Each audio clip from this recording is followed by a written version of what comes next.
간절히 소망합니다. 음악의 아버지라고 불리는 바흐의 고향은 독일에 있는 아이젠나흐라는 동네입니다. 기회가 있어서 한번 방문한 적이 있는데 제가 방문한 것은 이 바흐를 보기 위함이 아니라 이곳에 있는 바르크 부르트라는 성에 가기 위해서입니다. 이 바르트부르크 성은 1512년에 종교개혁자 마틴 루터가 그곳에서 성경을 독일어로 번역하였던 곳으로 유명합니다. 이전까지는 성경이 카톨릭의 사제들만이 소유하고 볼 수 있었습니다.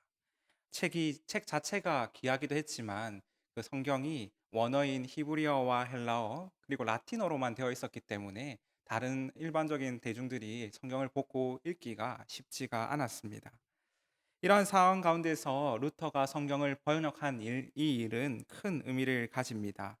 루터를 통하여서 성경이 번역됨으로 인하여 독일어로 번역되면서 많은 대중들이 성경을 가까이 하고 또한 읽게 되었습니다. 성경을 쉽게 읽을 수 있게 된 신자들은 말씀을 읽으면서 또 말씀 가운데 하나님께서 우리에게 주시는 그 진리의 은혜를 누리고 또 말씀을 붙들고 살아가는 그 큰 은혜를 더욱더 깊이 깨닫게 됩니다. 그리고 오늘날 성경은 신구약이 모두 완벽하게 번역된 언어로 쳤을 때 약 692개의 언어로 번역되어 있고 또한 단편적인 언어로 것만 번역된 걸 봤을 때는 3,395개의 언어로 번역되어 있다고 합니다. 또한 지금 또 세계의 수많은 사람들이 성경을 계속해서 번역하기 위해서 노력하고 있습니다. 우리나라에도 1882년에 최초로 누가복음이 번역되었고 그 뒤에 1938년에 신구약서가 모두 번역되어서 오늘날까지 교회가 그 말씀을 가지고 또 나누며 또 그 은혜를 사모하는 가운데 있습니다. 이처럼 수많은 사람들이 계속해서 성경을 번역하는 이유는 무엇일까요? 왜 굳이 언어들을 계속 연구해가지고 하나님의 말씀을 계속해서 번역해가지고 교회와 또한 복음을 전하는 데 사용하고자 할까요? 여러 이유들이 있겠지만 가장 큰 이유는 아마도 우리가 보는 성경은 사람이 쓴 것이 아니라 하나님께서 직접 쓰셨고 하나님께서 우리 교회에게 주신 큰 선물이기 때문일 것입니다. 하나님께서는 성경을 통하여서 교회 안에 진리가 선포되게 하십니다.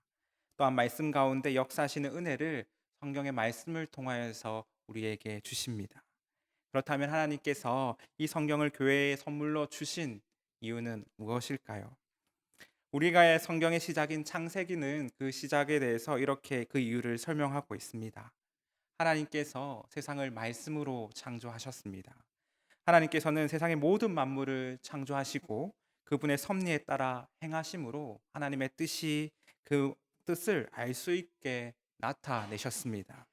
그래서 로마서 1장 20절은 이렇게 얘기합니다. 창세로부터 그는 보이지 아니하는 것들 곧 그의 영원하신 능력과 신성이 그가 만드신 모든 만물에 분명히 보여 알려졌나니 그러므로 그들이 핑계하지 못할지니라고 우리에게 전하고 있습니다.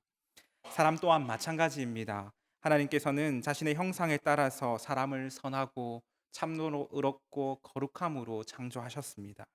하나님께서 이렇게 사람을 창조하신 목적은 하나님을 바르게 알고 또한 마음을 다하여서 하나님을 사랑하고 그로 통하여서 찬양과 영광을 받으시기 위함입니다.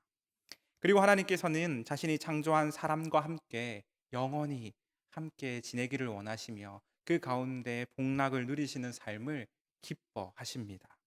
그렇기 때문에 사람이 살아가는 최고의 목적 또한 인간의 철학이나 사상이 아니라 하나님께서 창조하신 그 목적에 따라서 우리는 살아가야 합니다. 이에 대하여서 우리 교회가 함께 고백하고 있는 웨스터민스터 신앙 고백서 대소교리 문답은 이렇게 얘기하고 있습니다. 사람이 첫째 되는 목적이 무엇입니까? 사람이 첫째 되는 목적은 하나님을 영화롭게 하고 그분을 영원토록 즐거워하는 것입니다.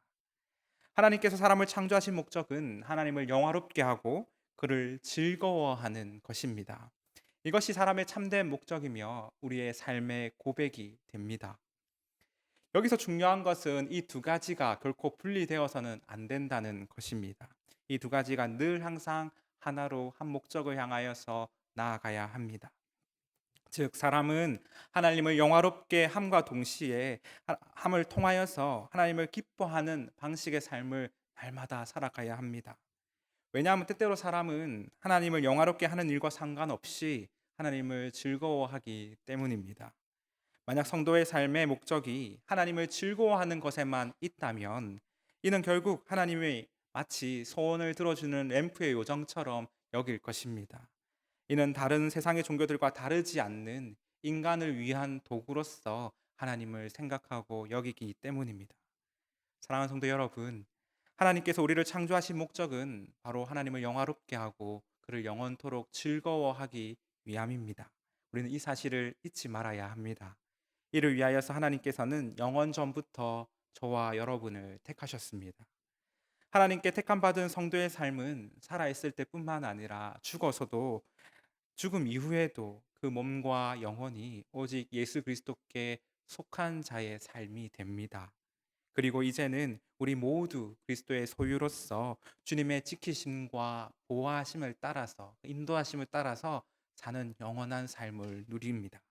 이는 곧 성령으로 말미암아 우리의 구원을 보장해 주시고 우리의 마음과 뜻을 다하여 하나님을 사랑하고 이웃을 사랑하며 살도록 인도하여 주신다는 말씀입니다. 바로 우리와 늘 함께 하시는 임마누엘 하나님을 모든 시간과 순간마다 경험하며 함께 동행한다는 말과 같습니다. 이것은 우리에게는 큰 위로가 됩니다. 이 위로는 우리가 살아있을 때뿐만 아니라 죽어서까지도 죽음 이후로 영원까지 계속된 우리의 유일한 위로입니다. 우리의 유일한 위로자 되시는 예수 그리스도를 통하여서 우리는 세상을 이기며 또한 하나님을 영화롭게 하고 그를 영원토록 즐거워하는 삶의 목적을 이루며 살아갑니다. 이에 성경은 너희 몸을 너희 자신의 것이 아니라 값으로 산 것이 되었으니 그런즉 너희 몸을 하나님께 영광으로 돌려라고 말하고 있습니다. 그리스도 예수께서 자신의 피값으로 우리를 사셨기에 이제는 우리 모두 주님의 것이 되었습니다. 그러므로 우리는 이제는 구별된 삶을 살아야 합니다. 주님의 것이 아닌 자들의 삶이 어떤 삶인지 알고 계십니까? 성경은 그들이 죄와 사망의 삶을 산다고 말하고 있습니다. 우리 또한 전에는 하나님을 순종하지 아니하고 어둠 가운데서 살았던 자들입니다. 하지만 예수 그리스도의 보혈로 말미암아 이제는 주 안에서 빛이 되었고 그 빛이 된 자들을 하나님께서는 빛의 자녀로 부르셨습니다. 그래서 성경은 너희가 전에는 어둠이더니 이제는 주 안에서 빛이라 빛의 자녀들처럼 행하라고 오늘 우리에게 말씀하십니다. 빛의 자녀들처럼 행하는 삶, 그것이 바로 하나님을 영화롭게 하고 그분으로 기뻐하는 우리의 삶의 목적입니다. 다른 말로 표현하면 오직 하나님께만 영광을 돌리는 삶입니다. 매일의 삶을 통하여서 하나님께 영광을 돌리는 삶. 그것이 바로 하나님을 영화롭게 하고 그분으로 말미암아 기뻐하는 우리의 인생입니다. 바라옵기는 이곳에 모인 우리 모두가 오직 하나님께만 영광을 돌리는 그러한 삶을 사는 자가 되기를 간절히 원합니다. 완전하신 하나님께서는 그 영광이 부족하셔서 우리를 부르셔서 우리로 하여금 영광을 나에게 영광을 줘라고 말하지 아니하십니다. 이미 완전하신 하나님께서는 우리의 행동과 말과 상관없이 늘 영화로우시며 늘 영광 가운데 충만하신 분이십니다. 이미 완전하신 그분의 영광 앞에 우리는 나아가서 경배하며 찬양하는 삶을 통하여서 하나님의 영광이 우리를 통해 나타나게 되고 우리의 삶이 그 영광을 가리는 것이 아니라 우리를 통하여서 계속해서 전해지도록 하기 위해서 하나님께서는 우리를 부르셨습니다. 바라옵기는 오직 하나님께만 영광 받으시기에 합당한 분이심을 고백하는 저와 여러분이 되기를 원합니다. 그 하나님의 그 영광의 하나님만을 높여 찬양하며 완전하신 하나님의 영광을 우리의 삶을 통해 가리는 것이 아니라 우리의 삶을 통하여서 그 영광이 더욱더 드러날 수 있도록 그러한 삶을 사는 저와 여러분이 되기를 주님의 이름으로 간절히 원합니다. 이처럼 하나님께서 주신 믿음으로 말미암아 자신의 삶을 통해 하나님의 영광을 나타내면서 하나님께 영광을 돌리는 자들을 향하여서 세상은 그리스도인이라고 말합니다. 이러한 그리스도인들은 이 땅에 오신 그리스도께서 예수님께서 제자들에게 가르치신 그 말씀대로 따라 살아가야 하는 의무를 가지고 있습니다. 우리 주님과 같이 우리 또한 하나님의 영광을 위하여서 살아가는 인생으로 새 사람의 삶으로 변화되었기 때문입니다. 그리고 하나님께서는 그러한 자들을 부르시고 교회가 되게 하셨습니다. 복음을 통하여서 더 많은 사람들이 하나님의 영광을 알고 그분의 영광 앞에 나와 엎드려 경배하도록 하십니다.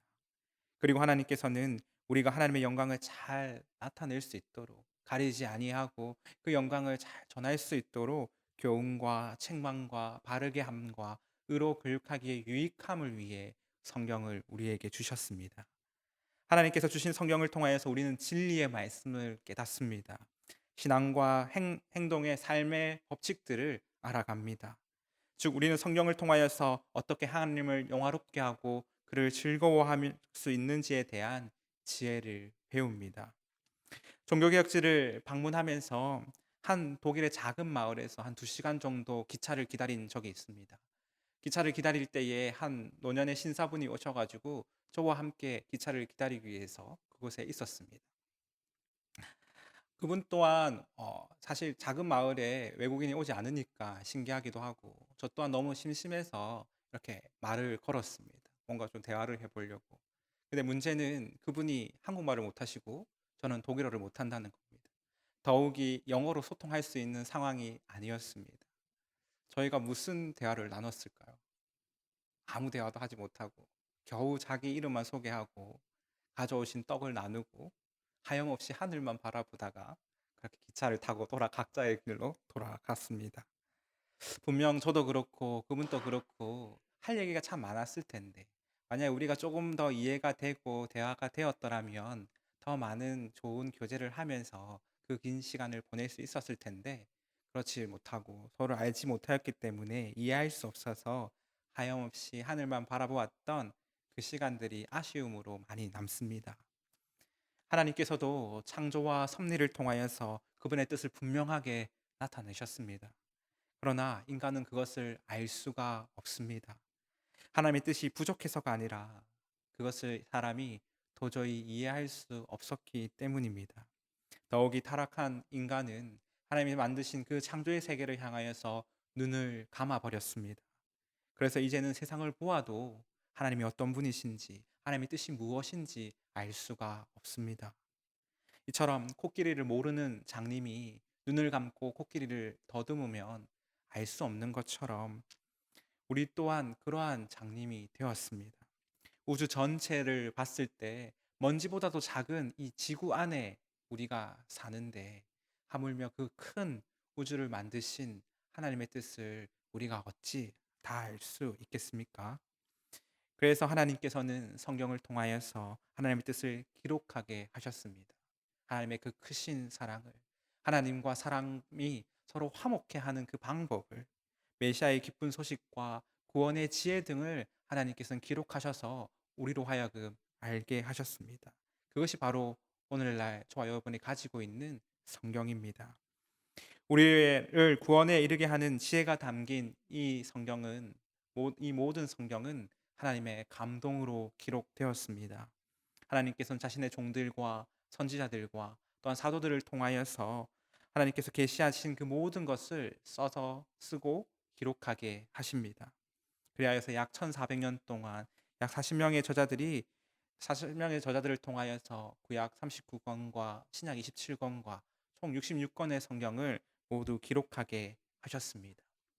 놀라운 것은 그렇게 다양한 사람과 오랜 시간에 걸쳐서 기록된 성경이지만 이 성경이 신기하게도 하나의 일관성을 가지고 마치 한 사람이 쓴 책처럼 연결되어 있다는 사실입니다.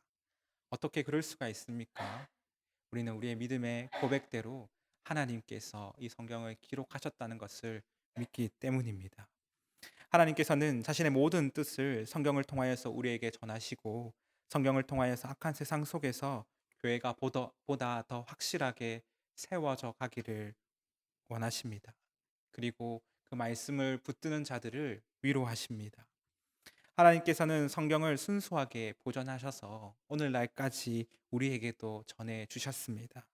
그리고 이 성경을 통하여서 우리가 하나님의 사람으로 온전하며 모든 선한 일을 행할 능력을 갖출 수 있도록 하십니다.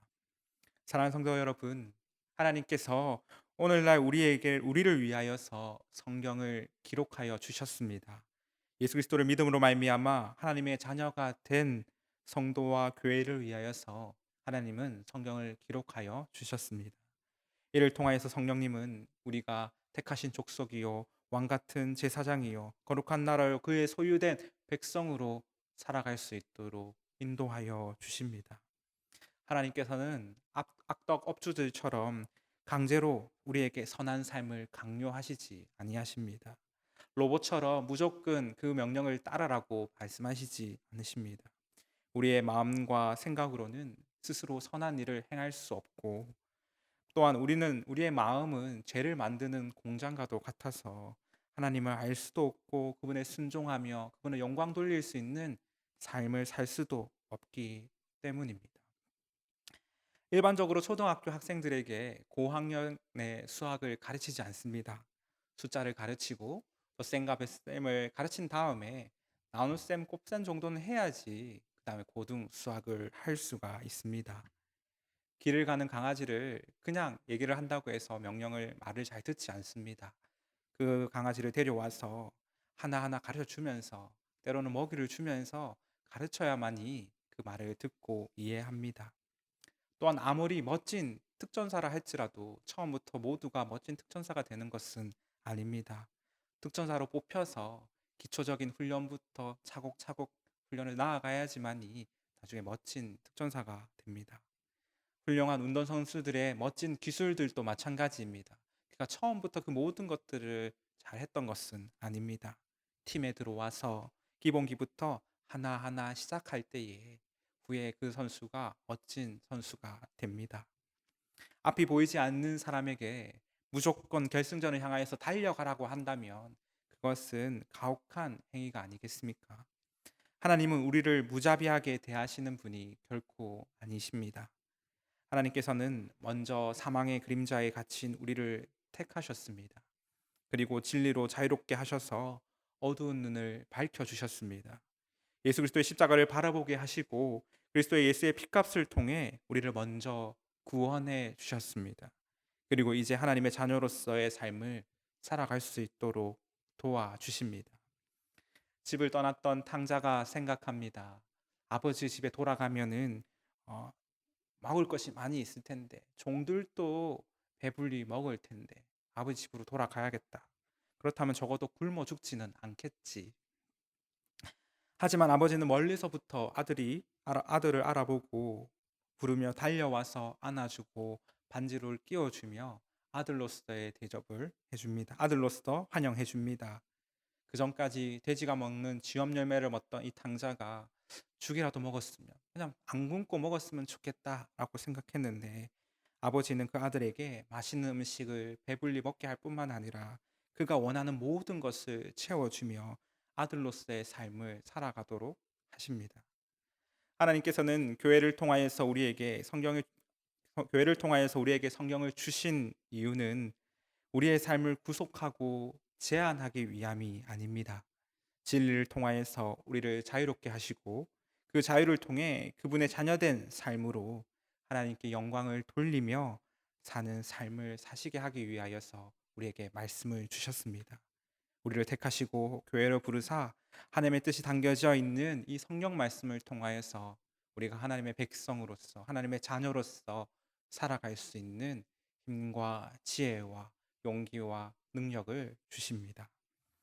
성경은 어떻게 이 세상에 살아가는 것 성경은 어떻게 이 세상을 살아가는 것이 하나님께서 택하시고 구원받은 성도의 삶인지, 어떻게 우리가 사는 것을 통하여서 우리의 삶을 통하여서 하나님을 영화롭게 하고 그분을 즐거워하는 삶이 되는지를 가르쳐 줍니다. 마치 안전한 울타리로 우리를 지켜주는 것과 같이 그것이 바로 하나님께서 성경을 오늘 우리에게 주신 가장 큰 이유입니다. 미국에 있을 때 한 친구가 초청을 받아서 농장으로 놀러 간 적이 있습니다. 그 친구가 저에게 말을 타본 적이 있냐고 물어봐서 어 동물원 가서 말을 본 적은 있는데 타본 적은 한 번도 없다고 얘기하니까 자기 집에 아주 멋진 말들이 많이 있다고 와서 자유롭게 타라는 것이었습니다. 정말로 멋진 농장에서 멋진 말을 타고 제 평생 그렇게 한없 자유롭고 그다음에 원 없이 말을 타본 적이 없던 것 같습니다. 여러분들 중에 자유롭게 마음껏 오랫동안 말을 타 보신 분이 계십니까? 제가 알기로는 국내에 제주도를 가면 한 1시간 정도 돈을 내고 이렇게 한 바퀴 도는 것 외에는 자유롭게 타는 곳이 잘 없는 것으로 알고 있는데 타 보시면 진짜 재밌습니다. 진짜 즐겁고 진짜 신납니다. 또한 진짜 자유롭다라는 것을 느낄 수 있습니다. 그 친구는 저에게 그 멋진 말을 태워주면서 마음껏 타보라고 그랬습니다. 제가 어디까지 탈 수 있냐고 물어보니까 크게 울타리를 쳐놓았기 때문에 그 안에서는 안전하게 얼마든지 타도 된다고 말했습니다. 그런데 그 울타리가 얼마나 큰지 말을 타고 가는 동안에 시내를 지나고 나무가 있는 숲을 지났는데도 울타리가 보이지 않는 겁니다. 어느 순간에 제 마음에 두려움이 생겼습니다. 와, 이러다가 진짜 길을 잃어버리는 거 아닐까?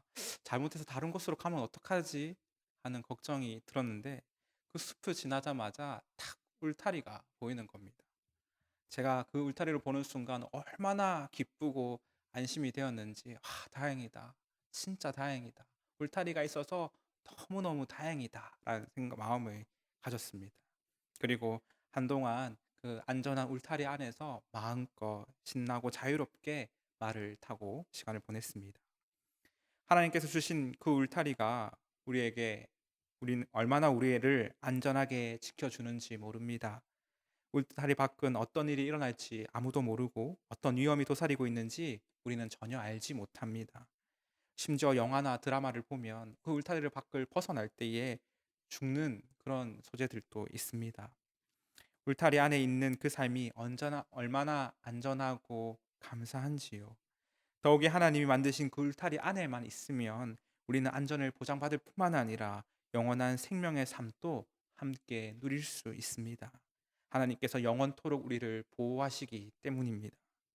바라옵기는 우리 모두 하나님께서 우리에게 주신 말씀으로 말미암아 주님의 보호를 받는 자가 되기를 원합니다. 우리는 오직 은혜로 믿음으로 말미암아 하나님의 사람 참된 그리스도인이 되었습니다. 그리고 하나님께서는 우리에게 안전한 울타리를 주셔서 그 말씀 따라 살아가게 하십니다. 주님 안에 거하는 자에게 참된 자유와 평화 그리고 안식이 있습니다. 우리의 매일의 삶이 그 주님 안에서 말씀을 따라 순종하며 참된 자유와 평화를 누림으로써 오직 하나님께만 영광을 돌리는 삶을 사는 자가 되기를 소망합니다. 하나님을 영화롭게 하며 그분으로 말미암아 기뻐하는 삶을 사는 자가 되기를 간절히 원합니다. 오늘도 하나님의 깊은 사랑과 또한 은혜를 감사하면서 그 모든 것을 행하신 하나님을 찬양하며 우리의 삶을 통해 오직 하나님께만 영광 돌리는 우리 교회가 되기를 주님의 이름으로 간절히 소망합니다. 우리 이 시간 함께 찬양했으면 좋겠습니다. 찬송가 546장입니다. 말씀을 기억하며 또 가사를 생각하면서 우리 찬양할 때에 그 말씀 위에 굳게 서는 저와 여러분이 되기를 우리 교회가 되기를 간절히 원합니다.